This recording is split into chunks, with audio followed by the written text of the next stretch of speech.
ಇವತ್ತು ಶಾವಿಗೆ ಉಪ್ಪಿಟ್ಟು ಮಾಡೋದು ಹೇಗೆ ಅಂತ ನೋಡೋಣ ಬನ್ನಿ. ಮಕ್ಕಳಂತೂ ತುಂಬ ಇಷ್ಟಪಟ್ಟು ತಿಂತಾರೆ ಶಾವಿಗೆ ಉಪ್ಪಿಟ್ಟಾದರೆ. ಮೊದಲಿಗೆ ಒಂದು ಕಡಾಯಿ ಇಟ್ಕೊಂಡು ಕಡಾಯಿಯಲ್ಲಿ ಶಾವಿಗೆ ತಗೋಬೇಕು. ಶಾವಿಗೆ 1 ಗ್ಲಾಸ್ ಶಾವಿಗೆ ಹಾಕಿದರೆ ಅದಕ್ಕೊಂದು ಅರ್ಧ ಗ್ಲಾಸ್ ಅಥವಾ ಮುಕ್ಕಾಲು ಗ್ಲಾಸ್ ನೀರು ಹಾಕಬೇಕು. ಅಂದರೆ ಟೇಸ್ಟ್ ಆಗಿರುತ್ತೆ. ಭಾಳ ಮೆತ್ತಗಿರಲ್ಲ, ಕ್ರಿಸ್ಪಿಯಾಗಿ ಇರುತ್ತೆ ಟೇಸ್ಟು. ಶಾವಿಗೆ ಹಾಕಿ ಒಂದು ಸ್ವಲ್ಪ ಎಣ್ಣೆ ಹಾಕಿ ಕಂದು ಬಣ್ಣಕ್ಕೆ ಬರೋವರೆಗೂ ಮೀಡಿಯಮ್ ಫ್ಲೇಮಲ್ಲಿಟ್ಟು ಹುರ್ಕೊಳ್ಬೇಕು ಶಾವಿಗೆನ. ನೋಡಿ, ನಾನು ಹುರಿತಾ ಇದ್ದೀನಿ, ಲೈಟಾಗಿ ಬರ್ತಾ ಇದೆ ಇವಾಗ ಕಲರು. ಇನ್ನೊಂದು ಸ್ವಲ್ಪ ಹುರ್ಬಿಟ್ಟು ನಾನು ಶಾವಿಗೆ ತೆಗಿತೀನಿ.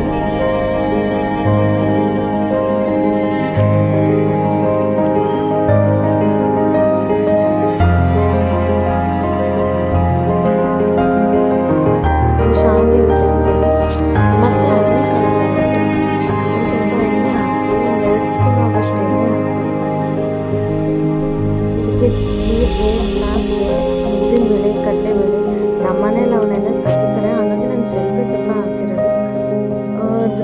ನೀವೆಲ್ಲ ತಿಂತೀರಾ ಅಂದರೆ ಸ್ವಲ್ಪ ಜಾಸ್ತಿ ಹಾಕ್ಕೊಳ್ಳಿ ಕಡಲೆಬೇಳೆ, ಉದ್ದಿನಬೇಳೆ, ಟೇಸ್ಟ್ ಆಗಿರುತ್ತೆ. ಮತ್ತು ಗೋಡಂಬಿ ಅವನ್ನು ತೊಗೊಳ್ಬೋದು, ಅದು ಟೇಸ್ಟೇ ಆಗಿರುತ್ತೆ. ಇವಾಗ ಎಣ್ಣೆ ಕಾದಿದೆ, ಅವೆಲ್ಲ ಚಟಪಟ ಆಗಿದ್ದಾವೆ. ಈರುಳ್ಳಿ ಮತ್ತು ಗೋಡಂಬಿ ಮತ್ತು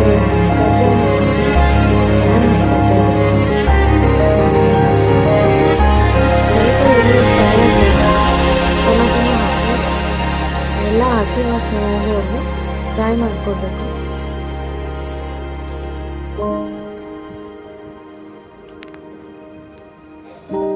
ರುಚಿಗೆ ತಕ್ಕಷ್ಟು ಉಪ್ಪು ಹಾಕಿ ಫ್ರೈ ಮಾಡ್ಕೊಳ್ಳಿ. ಒಂದು ಸ್ವಲ್ಪ ಅರಿಶಿನ ಪುಡಿ ಹಾಕೋದ್ರಿಂದ ಶಾವಿಗೆ ಉಪ್ಪಿಟ್ಟು ಕಲರ್ ಟೇಸ್ಟ್ ಅನಿಸುತ್ತೆ. ಟೊಮೆಟೊ ಬೇಯೋವರೆಗೂ ಇವಾಗ ಒಂದು ಸ್ವಲ್ಪ ಹುರ್ಕೋಬೇಕಿಲ್ಲ. ಹುರ್ಕೊಂಡು ನೀರನ್ನ ನಾನು ಹೇಳಿದ್ನಲ್ಲ ಅಳತೆಯಲ್ಲಿ ತಗೊಳ್ಳಿ. ಅಂದರೆ ಉದುರಾಗುತ್ತೆ ಶಾವಿಗೆ, ಇಲ್ಲಾಂದರೆ ಮೆತ್ತಗಿರುತ್ತೆ ಶಾವಿಗೆ, ಎಲ್ಲ ನೀರಾಗೋಗಿರುತ್ತೆ. ನಾನು 2 ಗ್ಲಾಸ್ ಶಾವಿಗೆ ತೊಗೊಂಡಿರೋದ್ರಿಂದ 1.5 ಗ್ಲಾಸ್ ನೀರು ಹಾಕಿದ್ದೇನೆ. ನೀರೆಲ್ಲ ಚೆನ್ನಾಗಿ ಕುದಿಬೇಕು. ಒಂದು ಕ್ಯಾಪ್ ಹಾಕಿ ಮುಚ್ಚಿಟ್ರೆ ಒಂದು 2 ಮಿನಿಟ್ಸ್ ಬಿಟ್ಟರೆ ನೀರೆಲ್ಲ ಕುದ್ದಿರ್ತವೆ.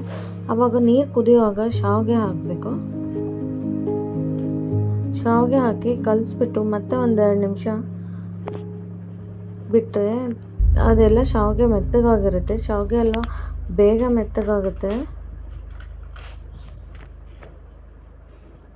ನೋಡಿ, ನಾನು ಚೆನ್ನಾಗಿ ಕಲಸಿ ಮತ್ತೆ ಲಿಡ್ ಕ್ಲೋಸ್ ಮಾಡ್ತಾ ಇದ್ದೇನೆ.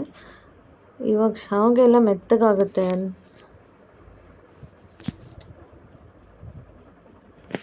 ನೋಡಿ ಫ್ರೆಂಡ್ಸ್, ಇವಾಗ ಆಗಿರುತ್ತೆ. ಇನ್ನೊಂದು ಸ್ವಲ್ಪ ನೀರಿದೆ, ಅದು ಹೋಗೋವರೆಗೂ ಇನ್ನೊಂದು ಸ್ವಲ್ಪ ಲಿಡ್ ಕ್ಲೋಸ್ ಮಾಡಬೇಕು.